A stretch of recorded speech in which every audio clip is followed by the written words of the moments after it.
Good day, class. I welcome you again to our revision segment, Business Studies, end of year.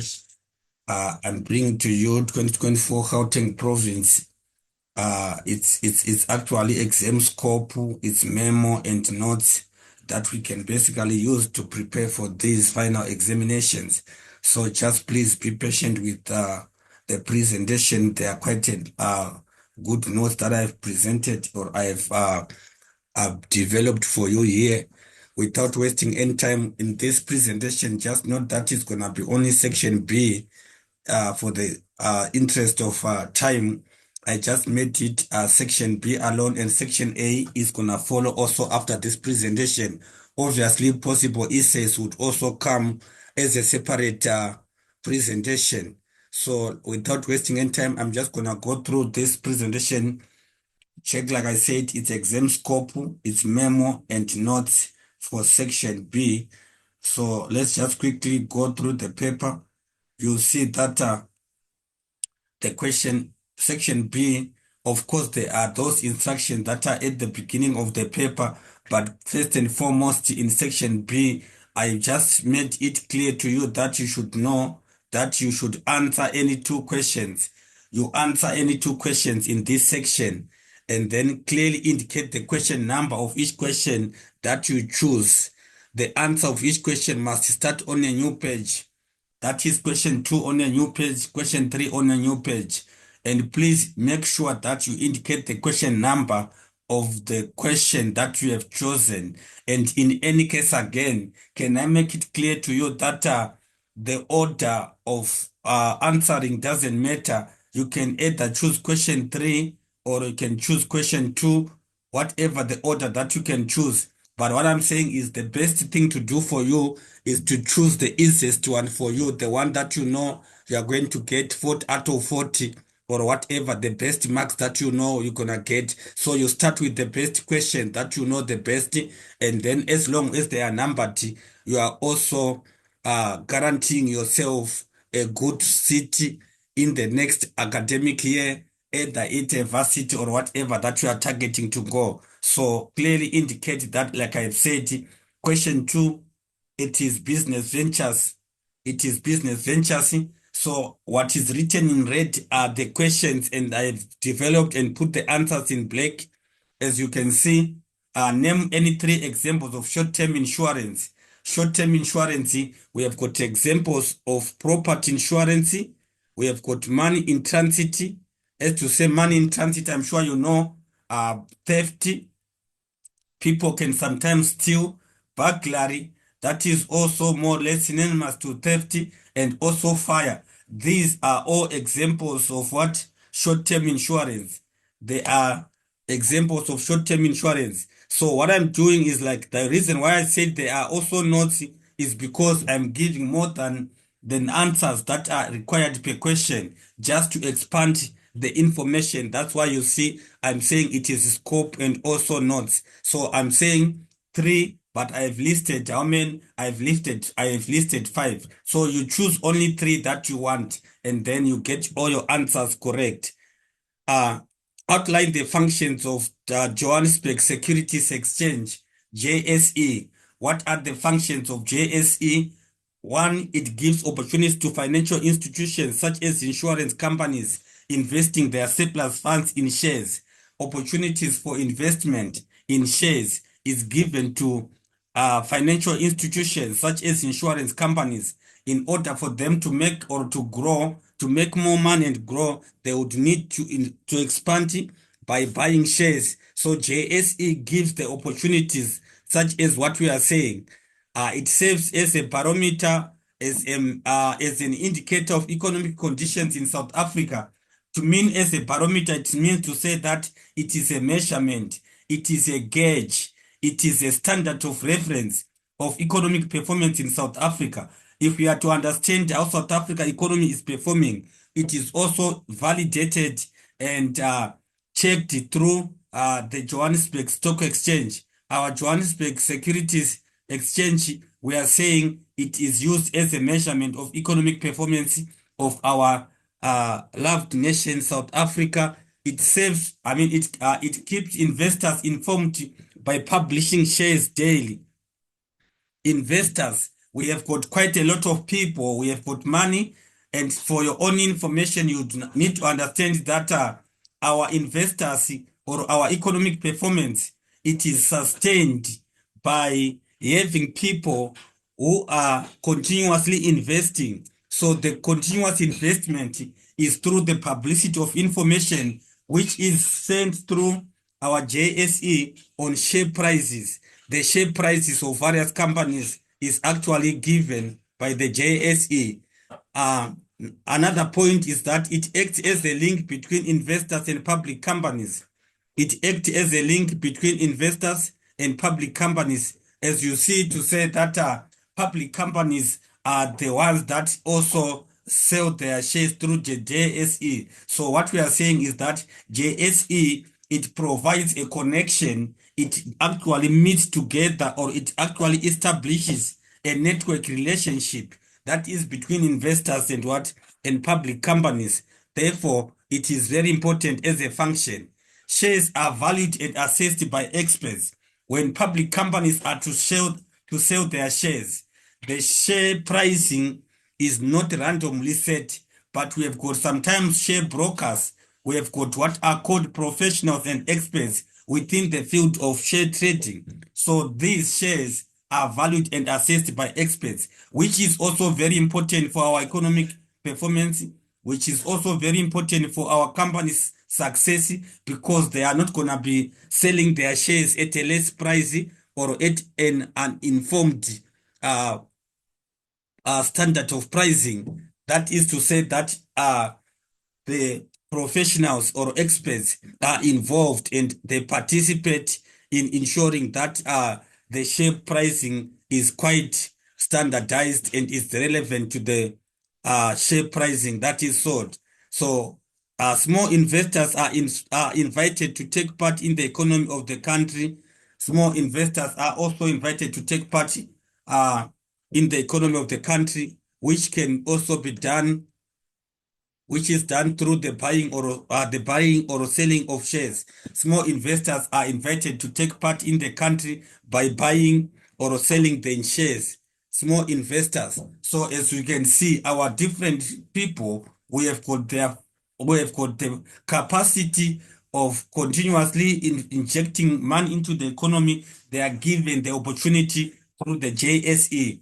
Venture capital market is made possible on open market, which we mean to say that monies that business might need also to start business or to expand, it is also made possible through the open market trading. And then strict investment rules ensure a disciplined or orderly market for securities. There is order in JSE, which provides specific rules that helps with ensuring discipline and orderly in terms of the trading of securities. So I'm sure that we can as well agree together that it's a very sensible function. JSE also raises primary capital by encouraging new investments in listed companies. I'm sure that it can also be relevant or related to the previous point that I just explained now, that it also provides opportunities for new investment for primary capital. I mean, by raising, also providing opportunities to raise primary capital. JSE also mobilizes the funds of insurance companies and other institutions. It actually mobilizes, as to say, they help in terms of how that monies or their profits are to be used. Hence, it is quite a good way in terms of sustaining economic viability of the nation. It regulates the market for trading in shares. Regulating as terms in terms of controlling, it controls the market trading or the trading of shares. Plans, researches, and advises. JSE, it also plans. It does research and advises on investment possibilities. Through plans and research, JSE also provides advices on investment possibilities, which can be sensible and conducive for different companies in their capacity. Ensures that market operates in transparent manner. JSE ensures that markets operate in transparent manner, as to say that the market, the trading of securities, it is quite public. Every individual and stakeholders interested and involved, they are given the information as it is necessary. JSE provides protection. It provides protection for investors through strict rules and legislation. The rules and legislation are the rules and legislative requirements that are in the market system. They actually help to provide protection for investors, that investors won't lose their monies. They cannot be conned. They cannot be profited. They cannot be cornered. All these are protection measures that are given through the functioning of the JSE. JSE also encourages short-term investment as shares can be sold at any time. I'm saying that it gives the short-term investment as shares can be sold at any given time. And also, we can agree that it enhances job creation and increases economic growth and development. Job creation, obviously, by various factors that we can interplay here or that are interrelated, we can assure each other and confirm that JSE, it improves job creation through the various participants involved, through the economic management practices that they do, through the leveling of the playing field of the security trading. All those are sustaining our job creation systems, and as well then it increases the economic growth and development of the country. It also facilitates electronic trading of shares, the strat channels, financial resources into productive economic activities, which is quite an interesting point again. You know, Musa, that we are into a system or into a time of fourth industrial revolution, or we can talk about artificial intelligence, AI, which we are saying that these are performance indicators, or these are new practices that can be put into practice, or that can be put into practice through the functioning of the JSE. I'm sure that we can quickly understand and relate to these points, and they are quite interesting and practical. And then question 2.3, identify the insurance concepts applicable to pet insurer in each of the statement below. You know, insurance is one of the interesting chapters again, that is quite that I wish that learners, students, you just have not to lose marks, because you know that it is quite a practical subject in its own sense. So pet insurers decided to replace damaged assets instead of reimbursing John the insured. So what is the identify the insurance concept that is applicable in that regard? So you can see this is the reinstatement. It's reinstatement when insurers decide to replace damaged assets instead of reimbursing. So we are saying that is reinstatement. That is reinstatement that actually applies in this state, in this scenario. And then the next point is saying John agreed to pay a certain amount of money upfront when he took out an insurance policy for his business property. I'm sure that you know excess. Excess is actually the applicable concept. We are saying a certain amount of money that is paid upfront when you are to take out an insurance policy. It is called what? It is called excess. Excess, excess, excess is the right answer.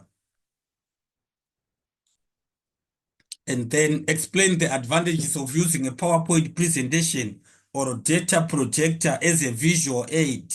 Advantages of using a PowerPoint presentation or a data projector as a visual aid. These are the advantages that I just pasted here. One, graphic programs have the capacity to convey ideas and support what the presenter says through displaying. We are saying there is enhanced capacity to convey ideas. Ideas can be understood better and also support the verbal and also what the presenter is actually trying to say. It is easy to combine with sound and video clips when you have got to use a projector or PowerPoint. We can mount, run the system by combining or by also interplaying with sound and video clips, which can also help help to advance or to enhance the understanding. Visual or audio aids like sound video clips can easily be combined with PowerPoint presentation. As I just said there, it is simple, less clustered slides. You must actually, it helps to ensure that the power presentation can be just be made simple, cannot be over loaded with information, but just make less clustered slides that can identify point by point, which would help the audiences to capture the interest, I mean, to also understand. Also, through the PowerPoint presentation, the presenter can be able to capture the interest of audience. The interest of audience can be captured. That is to say that they can be kept involved. They can be kept logged on. They can be kept following closely to what is to be presented or what is being presented. Video clips can provide variety and capture the audience's attention. Clips can provide variety. I'm sure that you know, Musa, that through the PowerPoint presentation, quite a lot of animations can be involved, can be put into the PowerPoint presentation, which would also improve the interest or which would help in terms of capturing the attention of the audiences.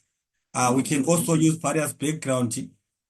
We can as well use various colors to retain their interest throughout the presentation.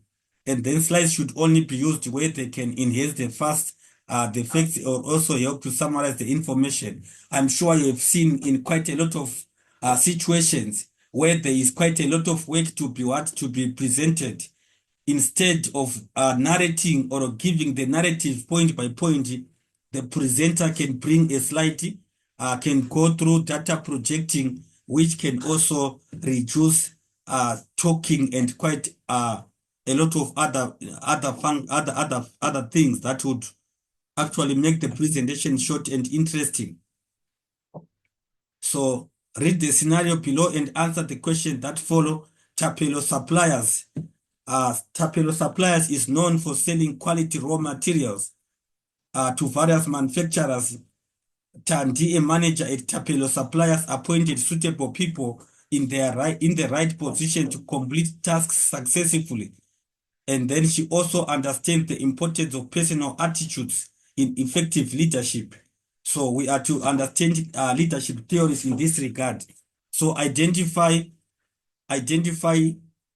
this leadership theory used by Tanti. Motivate your answer by quoting from the scenario above. So the leadership theory, it is situational leadership. It is situational leadership that is in regard to this. And then the motivation is that Tanti, that who is the manager at Tapelo Suppliers, appointed suitable people in the right positions to complete tasks successfully. So we are saying it is situational because she's appointing people in rightful positions as to per task to be completed. So that is why we say that it is situational leadership. And then describe the role of personal attitude in successful leadership. Discuss the role of personal attitude in successful leadership.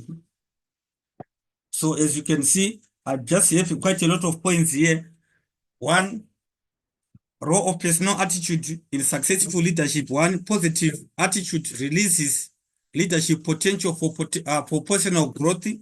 It actually releases leadership potential for personal growth. That is one point. A leader's good attitude can influence the success of a business. A leader who has got a good attitude can also influence the success of a business as much as he or she is interested within the business or towards the business vision. Leaders must know their strengths and weaknesses to apply their leadership styles effectively. We are just, trying to present to you that in order for the leader to be able to be effective, he, he or she must also be able to understand his weaknesses and strength in order to apply them effectively. And then leaders should model the behavior that they want to see in team members. Team members are supposed to be channeled. They must be streamlined in order to make sure that what their behavior is of what the leader expects. Again, great leaders understand that the right attitude will set the right atmosphere. The right atmosphere for performance, the right atmosphere for non-absenteeism, the right atmosphere for employees to be more productive is set by what? By right attitude. So great leaders understand that. Again, leaders' attitude may influence employees or teams' thoughts or behavior, which is also of important to say the leader's attitude can influence the employees or team's thoughts or behavior. Hence, we are saying that the leaders must be quite optimistic and must be well streamlined in order to ensure that they don't negatively impact on what? On the behavior and thoughts of employees. Successful leaders consider the abilities or skills of team members to allocate tasks or roles effectively is one key function that we must also not override is that they must consider the abilities and skills of team members to allocate tasks effectively. So therefore, the tasks are not given to the wrong people. And again, enthusiasm produces confidence in leaders and inspires them to work even harder. The desire or the expectation, the motivation for achievement, the vision of seeing growth, it also produces confidence. It actually conditions leaders and inspires them to work even more harder. Positive attitude is critical for good leadership because good leaders will stay with the task regardless of difficulties or challenges. That is because of the what? The positive attitude. In a case where a person sees things in hitherto or things impossible to achieve, that also would cause resentment and would cause withdrawal. So what we are saying is that positive attitude is quite important because leaders will stay within the task's expectations, with regardless of the challenges and tasks that are to be met. Successful employees and leaders have a constant desire to work and achieve personal or professional success, as well as leaders with positive attitude know that there is always more to learn or space to grow. That is in terms of the positivity of attitude that the leaders would also understand that there is more to learn and space to grow. Discuss any two types of benefits paid out by an employment insurance fund, which is UIF. So, what are the types of benefits that are paid out? One, we have got unemployment benefits. So, the question says any two, discuss any two. The question says any two, but I've given you a variety of options that you can take. Unemployment benefits, where employees who become unemployed or retrenched due to restructuring or expired contract may claim within 6 months after becoming unemployed. So that is unemployment benefits that an employee who have suffered or who is exposed to any reasons of unemployment can be able to claim the unemployment benefits within 6 months of unemployment. And then unemployed employees may also claim if they contribute to the UIF. I'm sure you remember the contribution that the employee contributes, and also the company or the employer also contributes. So it is also within the spaces that the employee must also contribute towards the UIF in order to gain the unemployment benefits.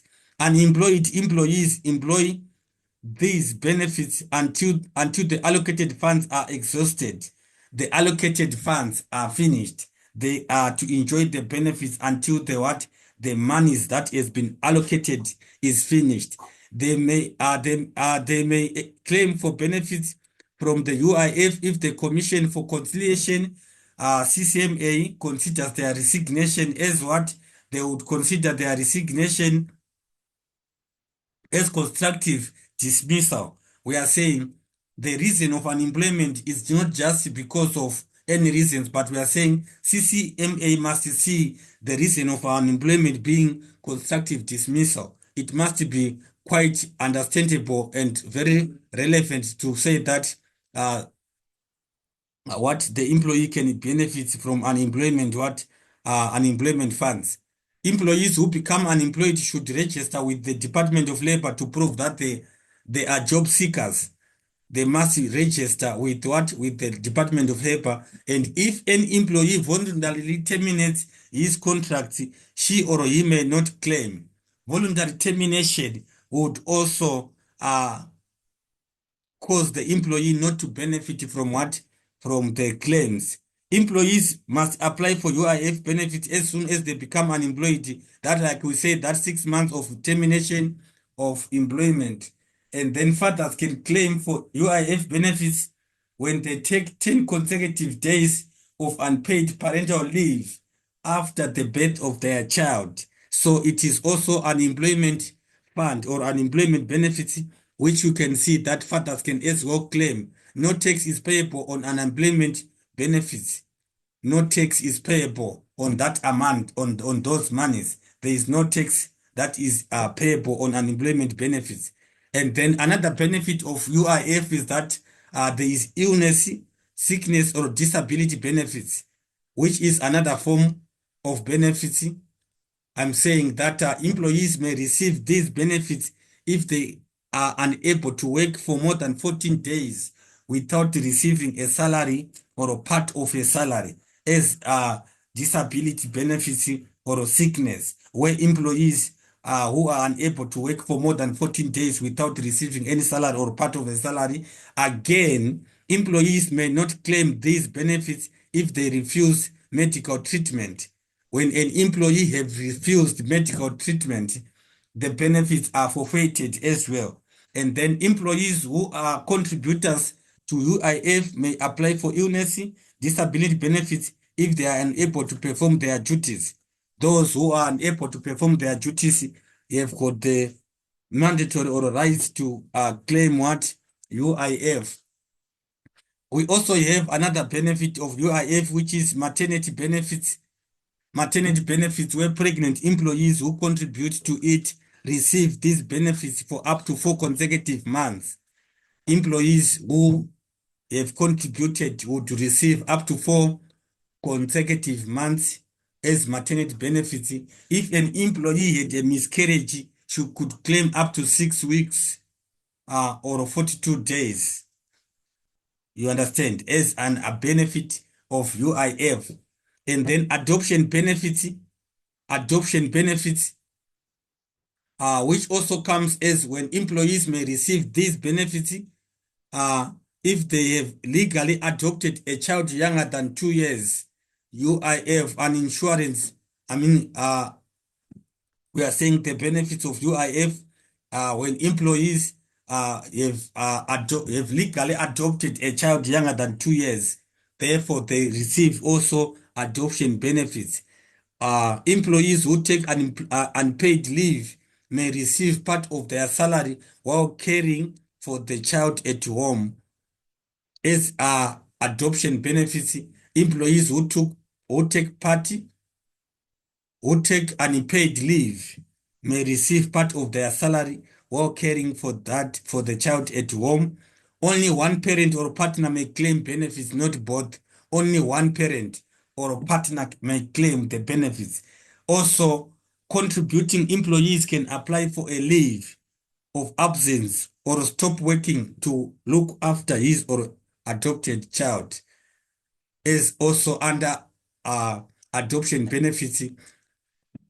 Another benefit of UIF is dependence benefit. So please note these types of benefits. I'm saying benefits of UIF. I'm listing them and explaining them. As you can see, I'm saying you can see that we started with unemployment benefits, maternity benefits, adoption benefits, and then we are talking about dependency benefits, which where dependents may apply for these benefits if the breadwinner who has contributed to UIF dies.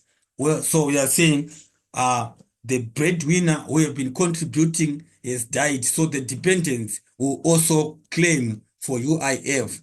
The spouse of the deceased may claim whether he or she is employed or not, irregardless of the what of employment or not.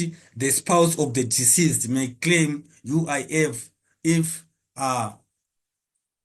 we are saying there is what there is the breadwinner is died. The dependents must apply within 6 months of the death of the contributing employee. That person who has been contributing, in that respect, we are saying if the person dies, the dependents must apply within 6 months of death of that person who has been contributing. And then dependent children under the age of 21 years are entitled to benefits if there is no surviving spouse or a life partner. They are entitled to benefits if there is no surviving spouse or a life partner. And then the next question is saying advise presenters on areas of improvement in their next presentation. We are saying if a person has done presentation, what are the areas of improvement that we can give? Areas of improvement in the next presentation, the presenter should revise objectives that were not achieved. When a person is presenting, objectives that were not achieved must be revised. That is area of improvement. Use humor properly or appropriately. Humor must be leading the presentation, being sensible and connected to what to audience. Always be prepared to update or keep the information relevant.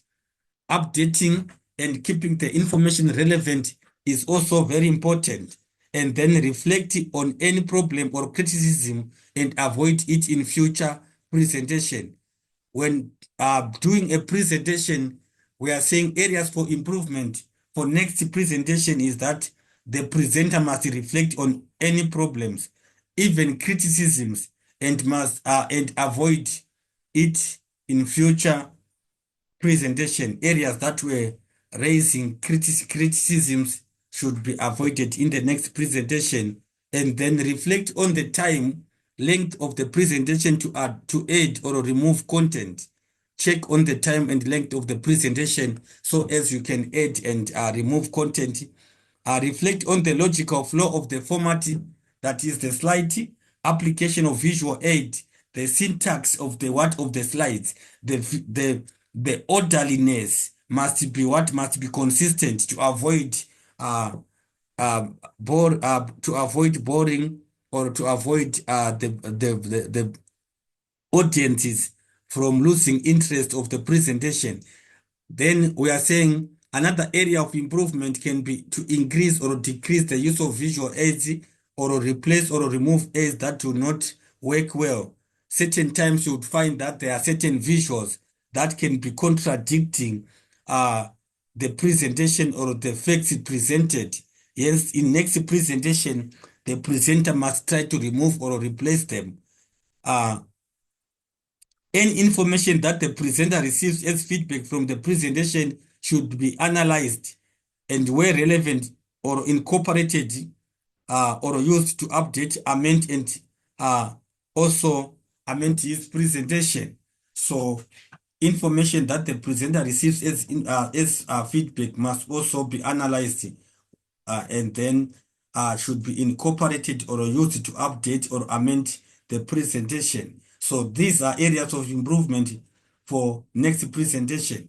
And then question 3, I'm just going to question 3 as another part of our presentation of today. Question 3. So please note that question 1, question 2, it is 40 marks. 40 marks are the ones that you were to get in question 2. So question 3, name any 4 types of unethical business practices. Any 2 types, unethical business practices. So we can talk about unfair advertising. Unfair advertising, where, can also be a good example of unethical business practice. Lying to consumers, lying to customers, misinforming them. That is unfair advertising.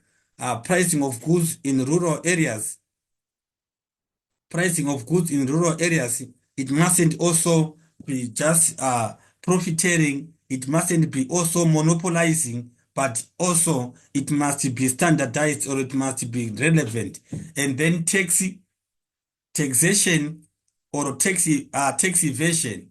When businesses avoid to pay tax, is an ethical business practice again. An ethical business practice is tax evasion, where some corporates or some businesses refuse or try to dodge paying tax. So dodging tax paying is quite a very bad thing, which can also be explained or can be categorized as an ethical practice. Outline the correct procedure for dealing with grievances in workplace. What are the grievances ways, or the correct order of dealing with grievances in workplace? So we can talk about this as one. An aggrieved employee must verbally report the incident or grievance to his or a supervisor or manager. In any case, every person has a right to raise his voice, right to present, or right to give information regarding his or unfair treatment. The supervisor or manager needs to resolve the issue within 3 to 5 working days.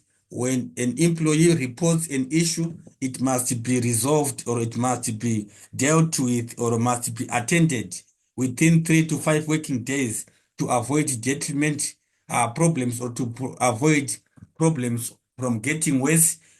We are saying again, the grievance procedure. Remember, we are saying in this case, the question is saying correct procedure, correct procedure. So you need to understand this question does not want you to just randomly list, but it is giving, or it is asking the learner or you students to give your answers in chronological, sensible order. So we are saying reporting verbally, attention of the problem by the manager within 3 to 5 days, and should the employee and supervisor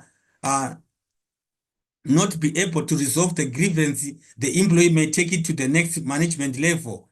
When the grievance is feels, or the employee feels that the problem or the area of conflict is not well dealt with, or well solved, the person is allowed to take it to the next management level. The employee may move to the employee may move to a more formal process, where the grievances must be lodged in writing or complete a grievance form. That is when now the problem cannot be solved, and then it requires a serious formal attention, when therefore then the employee must provide a formal process of grievance, where it must be presented in writing, or giving a grievance form. The employee must receive a written reply in response to the written grievance.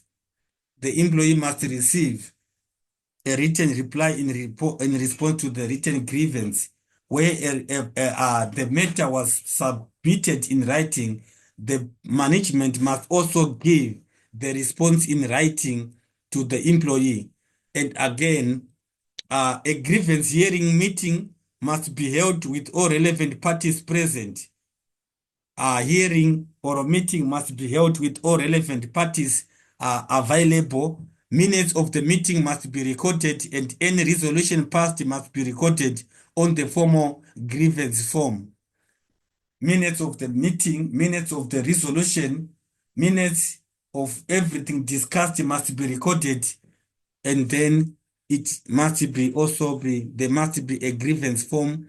Should the employee not be satisfied, then he or she should refer the matter to highest level of management. So it is a formal, it is just the structural movement, or the structural communication uh, process within the organization, in terms of unfair treatment or in terms of resolution of problems or conflict grievance solving. So top management should arrange a meeting with all relevant parties consent. At the same time, again, minutes of this should be filed, recorded, and outcome decision must also be written in a grievance form. Should the employee still not be satisfied, he or she may refer the matter to CCMA, who will take a final decision on the matter. That is the arbitration with regard to say that the employee still feels unsatisfied from every hierarchy within the organization. Every mediators within the organization representation have failed to satisfy the employee's expectation. Therefore, the matter can be resolved, can be sent to what, to CCMA. And then the matter can be referred to labor law or labor appeal court, constitutional court, if the employee is still not satisfied with the outcome taken by the law courts. So these are just the structural measures or the structural presentation, the communication or the grievance presentation structures in terms of the correct procedure of dealing with grievances in workplace. So you can see that the question actually wants you to address this in respect to the satisfaction of the employee and also the proper record keeping with regard to the case that has been reported. So you must know that at every hierarchy, every information submitted must be recorded and all parties involved must be there. And obviously, the complaining party, if not satisfied, has the right to go to the next level. Identify the diversity issues addressed by filler enterprises in each statement. Diversity issues that are addressed by this enterprise in each statement below. The management of the enterprise ensure that Peter and Jane are treated equally in workplace. So we are seeing that this is a he. We are saying this case relates to what? We are saying Peter, a male. So we are saying is a male and then she's a female. So what we are saying is, what is the diversity issue that is addressed is gender equality. That we are saying management of the enterprise ensures that are treated equally in what, in workplace. So that is what, that is gender equality. Gender, they offer subsidized meals and canteen facilities on their premises. They also address the issue of poverty. Therefore, all employees are covered. No employee might feel out of place. There is a covering with regard to poverty. So therefore, meals are affordable to every employee and every employees who are within the organization. So poverty is the diversity issue that is being addressed in the what, in the scenario or in the statement. Explain how businesses can apply accountability as a key code principle for good corporate governance. Good corporate governance, classic. Corporate governance, it is just a practice in which businesses are running or are being practiced within the legal framework of the country, as being to say that it's corporate in terms of sustaining and allowing growth, also without suffocating the governance of the country. So in regard to that, we are saying the application of the accountability as a king code principle for good corporate governance. There must be regular communication between management and stakeholders, such as shareholders. Communication must be regular. There must be regular communication. One, we are saying regular communication between management and what? And stakeholders, such as shareholders. Shareholders must be always be kept informed with regard to what? Accountability in regard to say how business can apply accountability as a king code principle.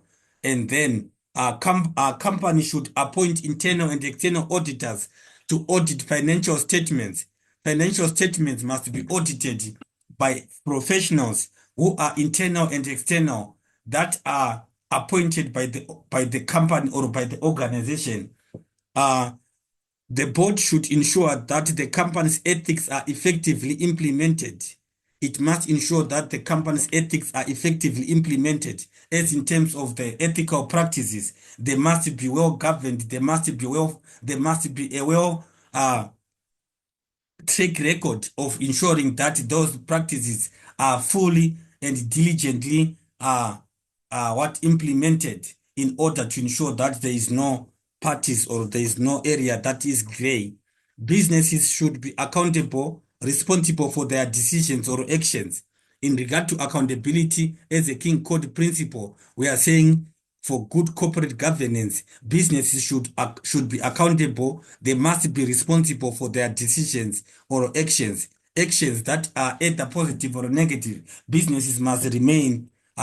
They must be remaining responsible. They always have to be accountable to their actions. Check, for example, matters that might also be done by corporate business or by organizations which might impact on communities. They should remain accountable for that.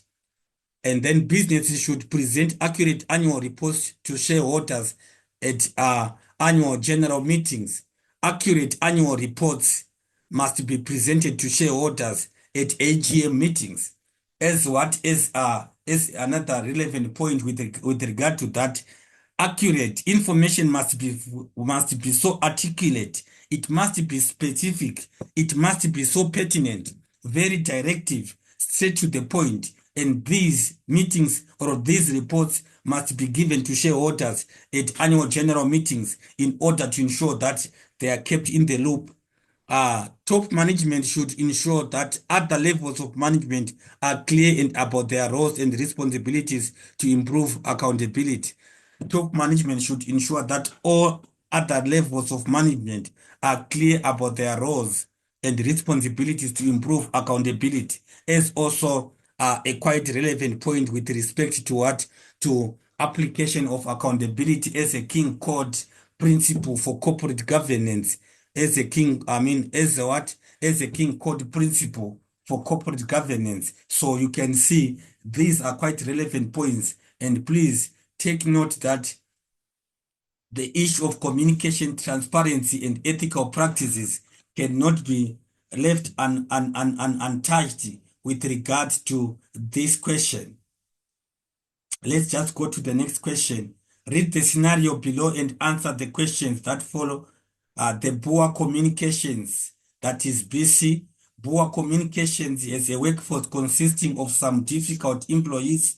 The management of BC speaks to these employees privately to avoid distracting other employees. They also listen to difficult employees but do not agree with each other. Poor communications provide guidelines. They provide guidelines. Uh, I'm sure that there is a piece which might have been cut off here, but let's just see this question.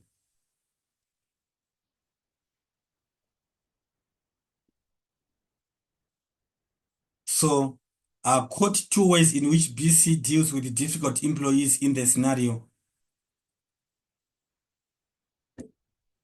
So we are saying they provide guidelines on what?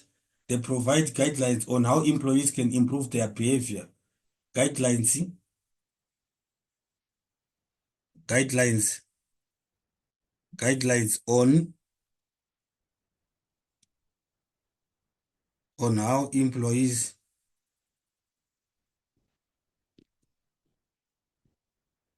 uh, can improve their behavior. Can improve their behavior. Guidelines on how employees can improve their behavior.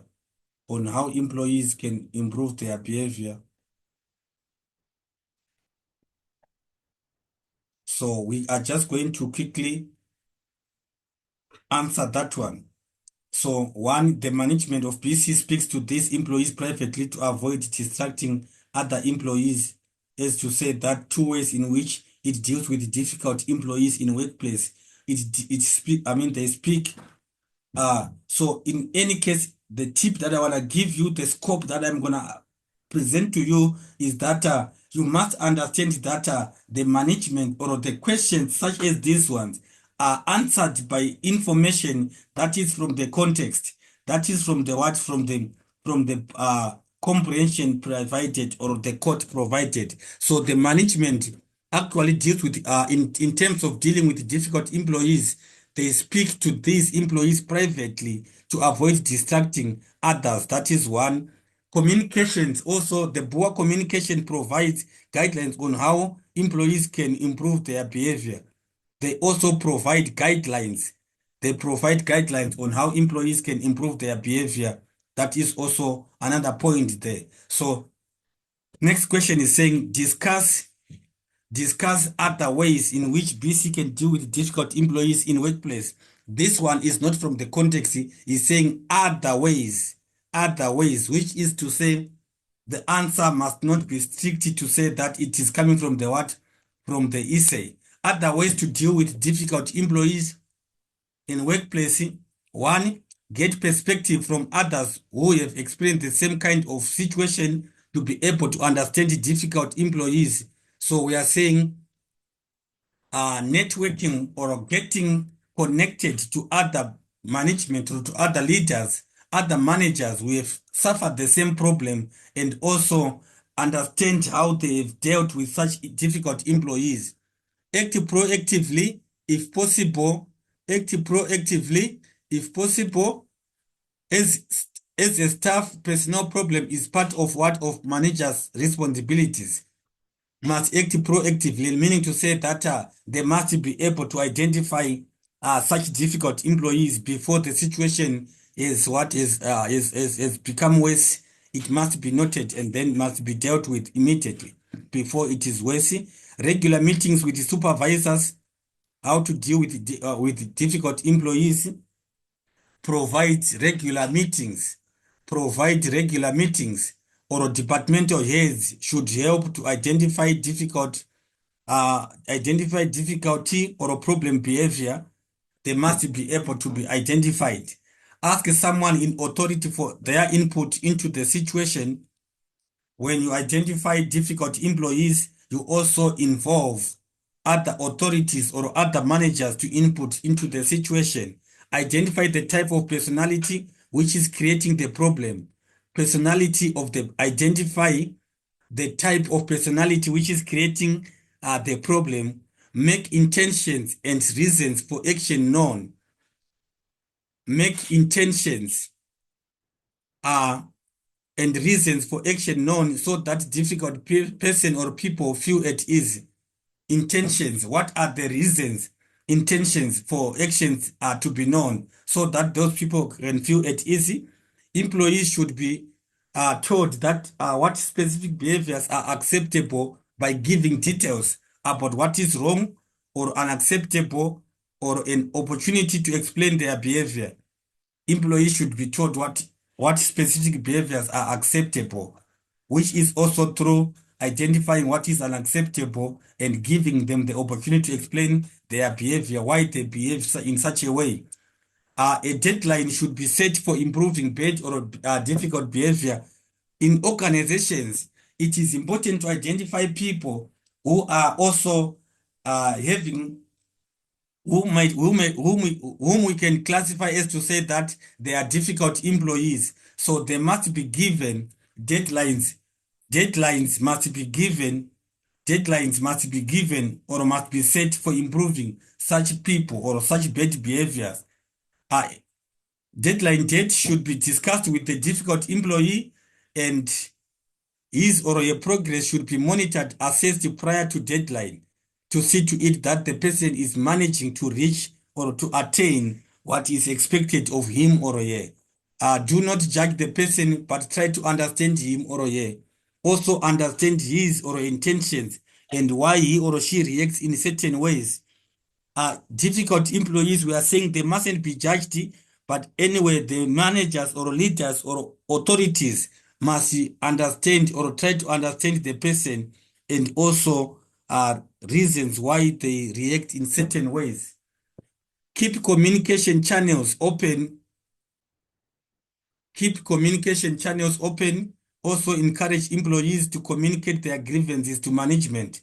Communication channels must be kept open. Build rapport or sound relations by re-establishing personal connections with colleagues. We are saying employees must just have what you call maybe team building or socializing times, which would also help to establish personal relations, which would help to build sound relationships. Help difficult employees to be realistic about the tasks at hand and be supportive to them and their issues. Difficult employees, we are saying help them to be realistic about the task that should be done, and we also give them the support. Remain calm and in control of the situation to get the persons collaborate, or do not become difficult yourself as the manager. Just remain, don't put emotions, let not emotions drive the discussion, but remain calm. Treat people with respect irrespective of whether they are capable, incompetent or not. We are saying people must be treated with respect, irrespective of what of their competency, or do they want to change. Rather, see where you can use them effectively. Rather, identify where they can be more important. Sometimes it may be necessary to ignore and only monitor a difficult person and take a step back, analyze the situation before responding to the what to the situation. Lastly, identify and provide an appropriate support program to address areas of weakness. Identify and provide appropriate support program to address areas of weakness. As what other measures to deal, or how, what are the other question is want you to say ways to deal with difficult employees in workplace. Ways to deal with difficult employees in workplace. So you can see these are the various ways which I'm just putting across to you now. Explain the ways in which businesses can create an environment that stimulates creativity in workplace. Uh, Explain ways in which businesses can create an environment that stimulates or that promotes, that gives, or that enables creative thinking in workplace. One, we are saying business must emphasize the importance of creative thinking. Businesses must emphasize the importance of creative thinking to ensure that all staff members know that their ideas will be heard. Employees must know that their ideas will be heard. Hence, business must emphasize the importance of creative thinking and to see to it that they also provide to employees that in any case, their ideas will be also be considered. Make time for brainstorming sessions to generate ideas, such as regular workshops to build on one another's ideas. So in other ways, we are saying ways in which business can create an environment is through what? Is through workshops, brainstorming sessions, as well as uh, providing an opportunity of regular meetings such that each employee will build on one another's ideas, and then place suggestion box around the workplace and keep communication channel open for new ideas. You know, sometimes there are people who are not capable, or who are sometimes naturally not confident enough to speak and talk. So we are saying suggestion boxes are quite important in some ways. So therefore, they can help to keep communication open and then provision or a chance for what? For presentation of new ideas. Train staff in innovative techniques or creative problems train staff in innovative techniques, creative problem solving skills, as well as mind mapping, which is lateral thinking. Encourage job swaps within the organization, study how other businesses are doing things. Job swaps, that is changing roles. You understand? It can also enable employees to become creative. Encourage alternative ways of working or doing things. Allow employees to be versatile, allow employees to be independent in thinking and working out solutions and problems in their respective workplace positions.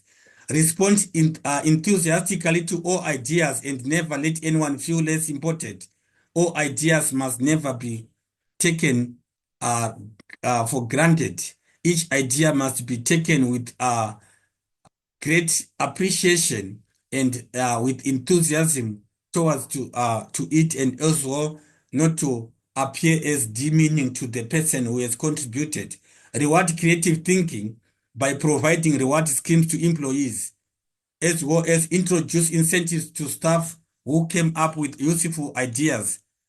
Incentives for employees or staff members who came up with new ideas must be given to employees, which would also providing ways of creative thinking in workplace. And then make the working environment conducive for free. It must be conducive to creative or free from distractions and high level of noise. Those are some of the ways of promoting creative thinking in workplace. Question next, it says, discuss the advantages of Delft technique in solving complex business problems. I'm sure you remember problem solving techniques. So in other words, this means to say that you must understand problem solving techniques, but in this regard, we are only specifically talking about the Delft technique. The Delft technique, businesses may use a group of experts without bringing them together. Group of experts can be used without bringing them together, and the experts will give the business clear ideas or solutions on how to improve on productivity and or profitability. Experts can give ideas or solutions on how to improve on productivity or profitability. Information received from experts can be used to solve complex business problems. That information can be used to solve complex business problems. Experts may give honest, credible opinions as they do not have a direct personal interest in the business, as to say how the advantages of Delphi technique. The experts would give credible, honest opinions because they do not have direct or personal interest in the business, but they actually want survival of their knowledge. Conflict may be avoided, especially if all experts are knowledgeable and well qualified. Conflicts may be avoided if all experts are knowledgeable and well qualified. Dominating employees may not take over the process as they do not form part of the problem solving. Dominating employees may not take part over the process as they do not form part of the problem solving. And lastly, it reduces noise levels in an office environment since there is no group discussion. Remember, we said these experts are used without bringing them together. So it reduces noise in the office environment. Question number 3.80. Recommend ways in which businesses could protect the environment and human health in workplace. Ways in which businesses could protect the environment and human health in workplace. One, laws and regulations should be adhered to so that profits are not generated at the expense of the environment. We remember to say that businesses must always remain responsible, social responsibility. Businesses must not we are talking about sustainable management, where we are saying profits must not be the primary focus alone, but it must not also be at the expense of the environment. And again, we are saying pollution and other environmental issues should always be considered in all business activities, such as disposal of waste, dumping of toxic waste. You understand? As how businesses could protect the environment and human health in workplace. Dumping and disposal of waste, it should always be considered in all businesses. It must be safe. Become involved, become involved in environmental awareness programs. Businesses must always be involved in environmental awareness programs. The environment can be protected by altering production techniques in favor of cleaner, greener technologies. I'm sure that you remember to say that we have got safer, more refined production systems or strategies and processes that can be cleaner and greener technologies that are used in terms of protecting our environment. So the business must also update and develop according to that. Water for human consumption should be tested before it is used. Water for human consumption should be tested before it is used. And again, we are saying promote nature conservation by looking after natural resources. Water conservation by looking after natural resources. I'm sure this also it stretches to environmental management as in terms of vegetation and as well as our natural water resources. They must be well conserved. They must be well taken care of, avoiding siltation, making sure that there is enough vegetation in terms of the water filters into groundwater systems. Minimize pollution by reusing, reducing, or recycling of waste. Recycling of waste is very important, and also we can talk about reduce consumption of goods or services which are environmentally unfriendly. Environmentally unfriendly goods must be what? Must be reduced, the consumption. Register or engage with recognized institutions, bodies that promote green environment. Physical working conditions should always be worker friendly. Physical working conditions should always be worker friendly, safe, and promote occupational health. I'm sure you know that when we go to this, there's always an interest in terms of occupational health. So the workplace environment, the physical place itself, it should be safe and promote occupational health. So physical working conditions such as adequate lighting, ventilation should be available and functional, or also evaluate the physical condition to improve human health.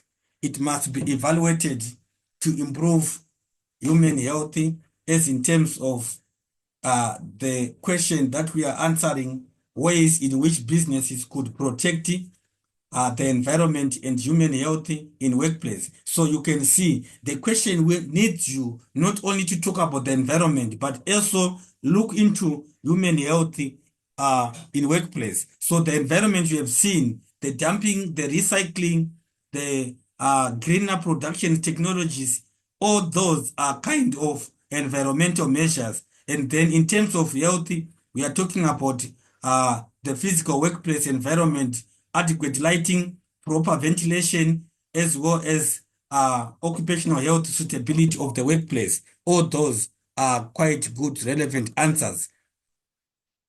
And then also educate people about hygiene issues, encourage employees to do regular health checks, conduct regular health inspections, or health inspections on building machines to minimize potential danger or health or machinery problems or accidents. So let's quickly go to question number 4, which is our last question. Question number 4, topic is under business ventures. So business ventures is question number 4. Let's quickly just go into that. I'm sure you know types of business, different business forms. In this regard, we are discussing this question as what? As one of the business ventures, which is partnership. So the question, the way it is being presented, you can as well relate to it by answering or assessing issues with articulation and diligence in regard to reference of what other form of venture that we are using in this question. So please check note here that outline characteristics of a partnership. Characteristics of a partnership. Partners combine capital and may also borrow capital from financial institutions. That are the characteristics of a partnership. Profit is shared according to partnership agreement. There is a partnership agreement that is drawn, and then it's a guideline towards sharing of profits. Partners share responsibilities and they are all involved in decision making. Responsibilities and decision making is a responsibility of partners. No legal requirements regarding the name of the business. No legal requirements regarding the name of the business. No legal formalities to start, as only a written partnership agreement is required. Only a written partnership agreement is required. Partnership has no legal personality and therefore has no continuity. We are talking about characteristics. It has no legal personality and therefore has no continuity. The partnership does not pay income tax. Only the partners in their personal capacity can do so. And then auditing of financial statements is optional. That is according to the partnership agreement. So partners have unlimited liability and jointly and severally liable for the debts of the business. We are saying the partners have unlimited liability. They jointly and severally are liable for what? For the debts of the business. Where business incurs debts, partners are vulnerable to lose their own assets because the partners have unlimited liability. Diversity, specialization, and different skills of partners can be used. That is also be given as an advantage of partnership. That there are quite a lot of skills. There is a lot of specialization which can also help to grow the business. Let's quickly go into this one. Read the scenario and answer the question below. So, Kelvin Supermarket, the owner of Kelvin Supermarket insured the business property for 600,000 with KBY property insurers. The market value of the property was 900,000, so they insured it for 600,000, but the market value property was what? 900,000. A section of the property was damaged by storms, costing 30,000 for repairs. A section was damaged by storms, and then it costed 30,000 for repair. So let's quickly go through it. Name the insurance clause that applies to CS, which is Calvin Supermarkets, in the scenario above. This insurance clause is what is called average clause. Average clause. We are saying the property. Actually, we are saying the property was insured for 600,000. Its market price was 900,000, and then a section of it was damaged, which was costing 30,000 for repairs. Let us quickly just go through the question, but make sure that I'm sure you should go and look into the principles. Look into the principles of insurance. Principles of what? Of insurance. Please go and look into them. Principles of insurance. I'm sure that you shall see that we have got quite a lot of principles, which you need to know that we talk about utmost good faith. We talk about many others where we are also supposed to understand the calculations of the reimbursement. We talk about indemnity and so forth. So let me just not go far, but for the interest of revision, I'm just giving you hints of where to consider and what you should also go and look on.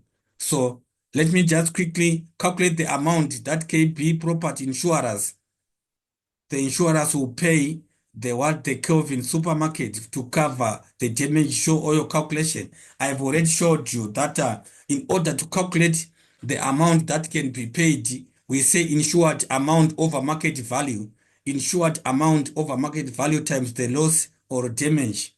So therefore, you can see that we are saying there, we are talking about the formula multiplied by the loss damage. Our formula, which is market insured amount, is 600,000, which is given there. 600,000 is the what is the insured amount over the what the market value 900,000 multiplied by 30,000, which is the amount of loss. Amount of loss is 30,000. Therefore, we can get that the amount that the insurer can pay is what they can only pay an amount of a cover of amounting to what? Amounting to 20,000.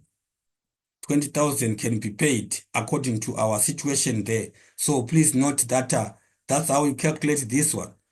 Next question.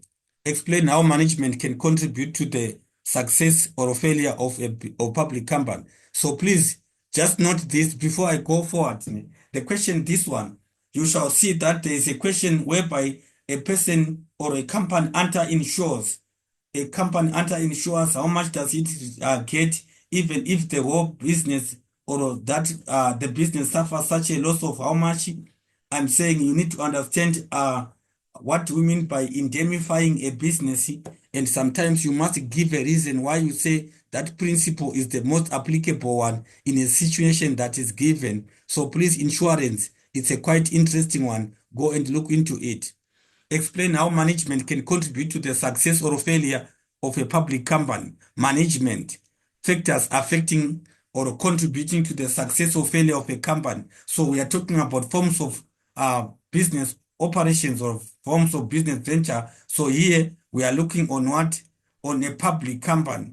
We are looking at a public company, the success. So in this case, it is quite good that you can tabulate this question in order for you not to make yourself failure to express yourself enough. So we are saying, give it like this: factor, management, and then success or failure. How does that impact on success or failure of the business? So management, one, success managed by a board of competent, highly skilled directors, which results in what? In better decision making. So better decision making can impact on success because they are highly skilled. And also in terms of success, we are saying management of the company can improve since directors are accountable to shareholders. How does management can impact on the success of the business? They can improve since directors are accountable for what? They're accountable to shareholders. They need to account. They need to take accountability for their actions. In terms of success again, in terms of success, shareholders can vote or appoint the most capable directors to manage the company. Yeah, I'm sure that you see that quite a lot of times. Shareholders, they have to give the position of management to the most experienced, relevant individual. And then directors bring creative ideas which encourage innovation, high productivity, efficiency in the company. So we are saying, how does management impact or affect success, contribute to success of the public company? So we are saying these are the ways through which management can what? Can bring in success within the company. These are the ways through which management can bring success. Also, on the failure party, directors may, we are saying on the failure party, on the failure party, on the failure party, we are saying one, directors may have a direct interest in the company which can hamper growth and profit maximization. They may have a direct interest in the company which can also have which might also have affect profit maximization. Large management structures can result in decision making taking time. I'm sure that you know the disadvantage of large complex management structures, which are time consuming, resulting in what? In red tape.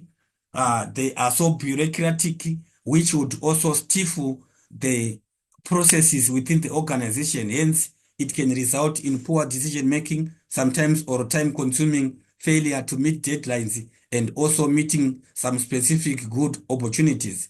Directors' fees increase the company's expenses, which reduce net profit.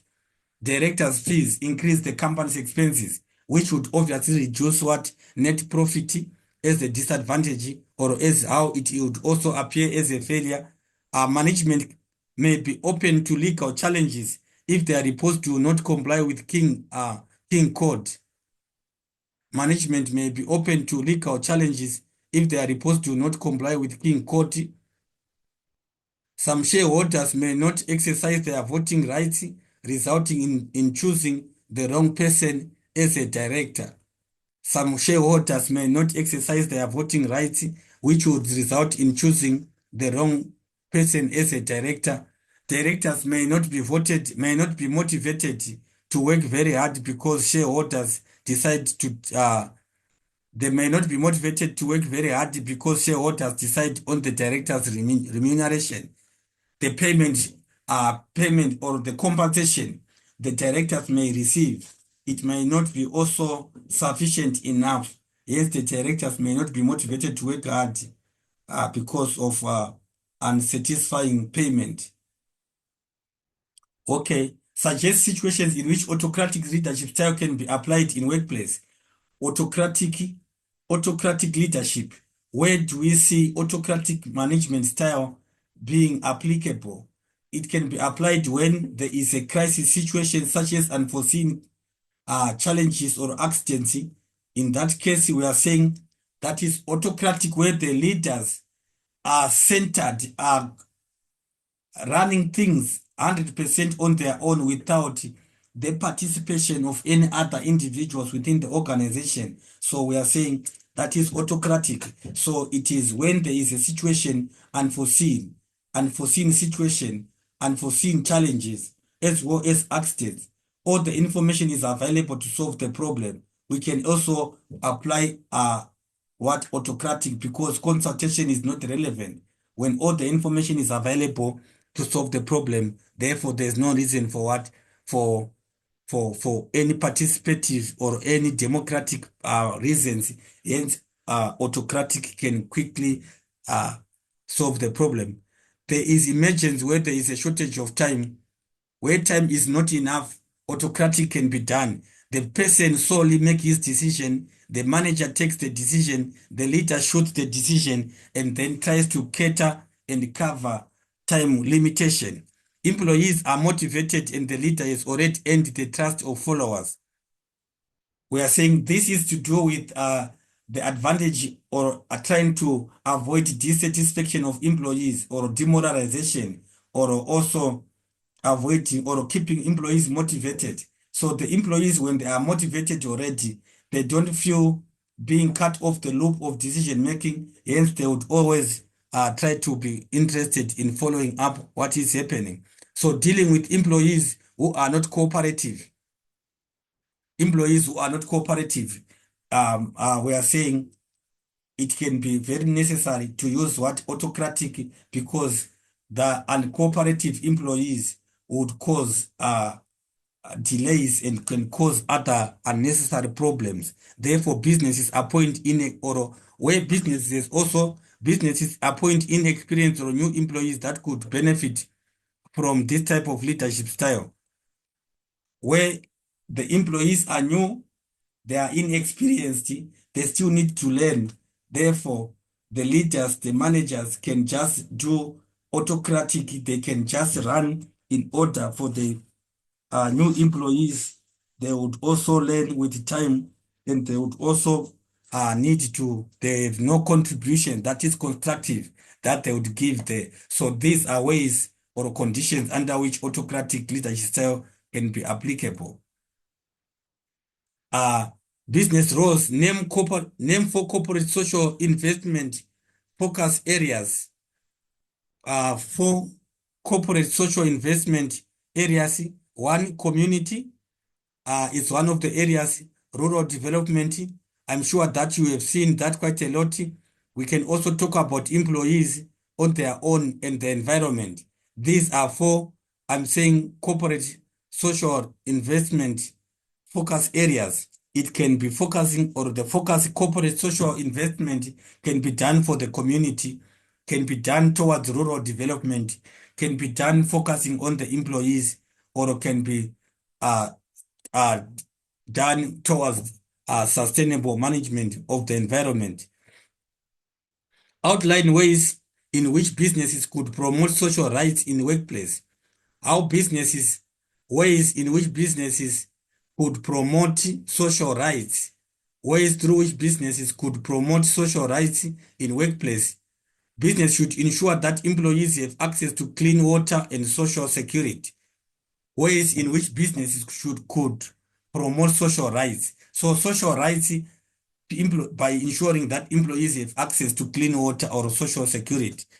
Clean water or social security, provide health care services by establishing site clinics to give employees access to basic medical examinations. Encourage employees or provide opportunities for skills training or basic education. Social rights in workplace. Businesses must encourage employees. They must provide opportunities for skills training or basic education. We are also supposed to understand that businesses should encourage employees to participate in special events such as World AIDS Day. These would also be just campaigns that would also educate the employees in regard to some social responsibilities. Example is what World AIDS Day. Register workers with UIF to provide adequate protecting in event of unemployment or illnesses.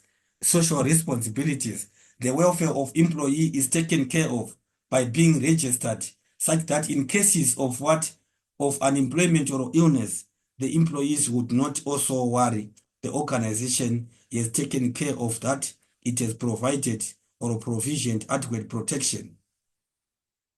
Read the scenario and answer the questions that follow. Is Bonga Printers Limited offers affordable printing services at various outlets.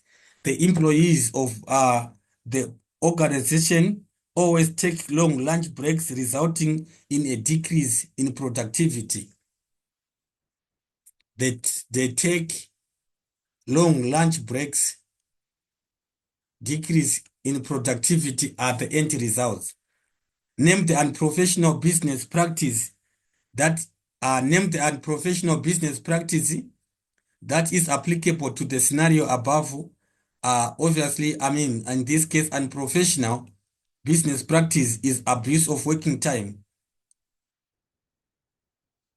Abuse of work time. Abuse of work time. It is one of the unprofessional one because we are saying the employees take long lunch hours or lunch breaks, and then discuss the ways in which professional responsible ways in which professional discuss the ways in which professional, responsible, ethical, effective business practices should be conducted. Ways in which professional, we are saying in which professional, responsible, ethical, and effective business practice should be conducted. So one mission statement should include values of equality or respect. The mission statement, ways in which professional, responsible, ethical, and effective business practice should be conducted. The mission statement must include values of equality, treat workers with respect, dignity by encouraging work well done.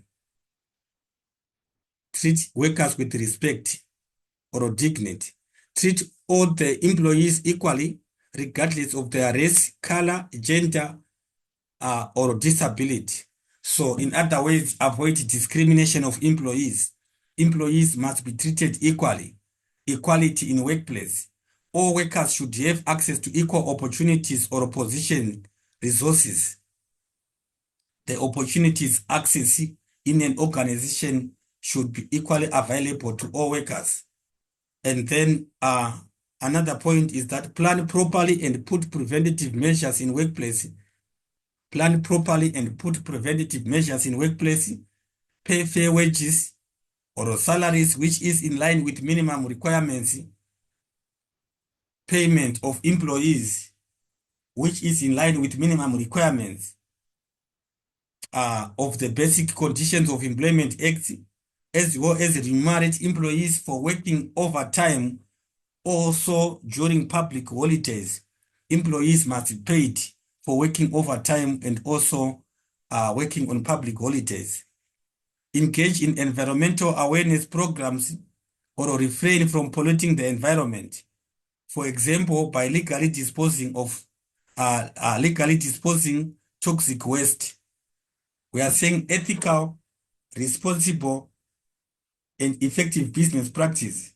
Hence, business must engage in environmental awareness programs that avoids pollution of the environment with regard to conscious disposition of toxic waste. Employers and employees need to comply with legislation regarding equal opportunities or human rights in workplace. Businesses should develop equity programs or promote strategies. They must develop equity programs or promote strategies to ensure that all employees are treated equally regardless of their rank or power. Training or information business policies should include issues such as diversity, discrimination, as well as harassment. Employers should respond swiftly. Employers should respond swiftly and fairly to reported incidents of discrimination in workplace. Very fast reported cases of discrimination in workplace must be followed up quickly. Orders or tasks should be given respectively. Allow the recipient employee to have a say in the manner in which the task should be performed. That is also just being democratic, giving rights to the employee, allowing a space for self-initiative, allow a space for creativity thinking. Business decisions and actions must be clear, transparent to all stakeholders. Business should be accountable for their decisions and actions, as well as patent rights. We should also hire honesty, trust with accountancy, financial officers with good credentials. We are talking about ethical and responsible business practices. Regular timeless payments of taxes, and the business must disclose all needed information to SARS, South African Revenue Services, and not find loopholes to avoid paying tax. So we remember we talked about unethical, as to say another example was what? Tax evasion. And then adequate internal controls or monitoring evaluations. Advise businesses on the steps used in handling conflict in workplace. Advise businesses in steps used in handling conflict in workplace. You can see it is more or less similar to the previous question that we answered, which has to do with grievances procedure. So one step in handling conflict in workplace, acknowledge that there is conflict in workplace. One, identify the cause of conflict. Arrange pre-negotiations where employees or workers' complaints will be allowed to state their cases, views separately. Arrange time and place for negotiations where all employees are present. A meeting must be arranged between conflicting employers and employees. Make intentions for interventions clear so that parties involved may feel easy. We are saying they should be the intentions for intervention must be clear, so therefore the parties involved does not feel threatened. Each party has the opportunity to express his or her own opinions, feelings. The opportunity must be there.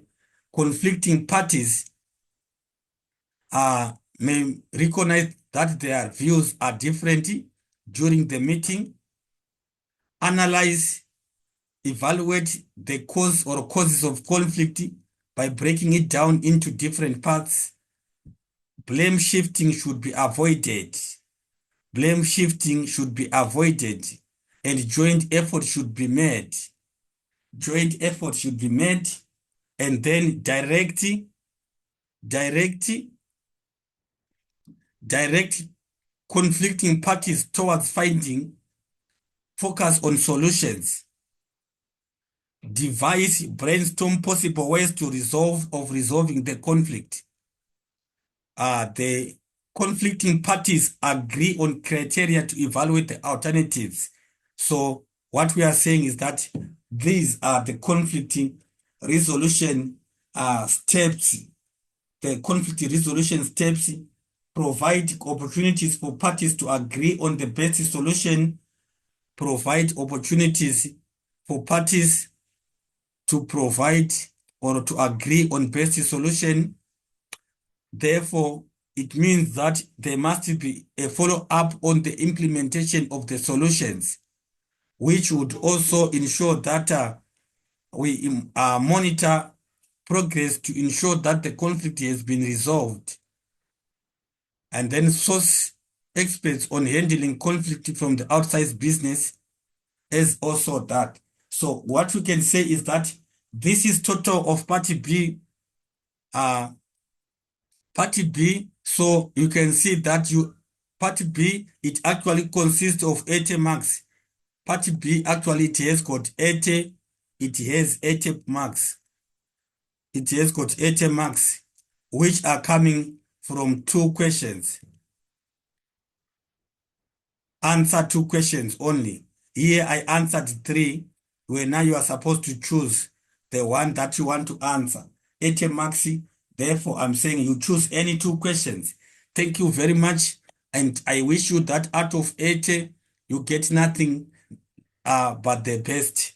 You get the best 75 plus, and then we celebrate. Thank you very much, and have a beautiful study sessions. All the best to your upcoming exams. Please keep on following. I'm going to send section A and section C separately. Just look at them, and please note that this has got plenty of or lot of information for your notes, and also scope and teachers handouts